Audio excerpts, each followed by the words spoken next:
adalah experience saya yang new experience untuk menjadi pengarah muzik dalam musical theatre, dan juga satu pembaharuan untuk Orkestra Kuala Lumpur mempersembahkan persembahan.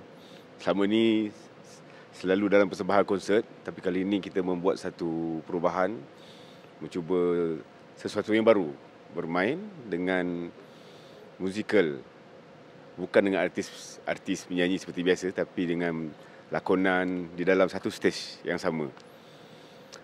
Dalam proses untuk menjayakan program musikal ni memang satu cabaran yang agak besar dari segi persediaan lagu, dari segi pemilihan lagu-lagu Sudirman, di mana kita memilih karya-karya Sudirman sebagai latar belakang untuk musikal ini.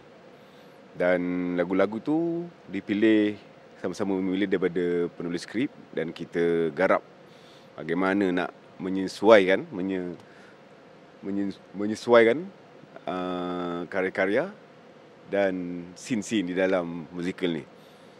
Dan bagaimana saya selaku pengarah muzik sebolehnya mengekalkan motif-motif atau line-line dalam harmoni karya demi mengekalkan keaslian lagu tersebut tanpa mengubah secara berat. Tapi kita sesuaikan dengan scene dan juga skrip dalam musikal Basikal Tua ini. Dan saya harap enjoy lah. Basikal Tua, saksikan.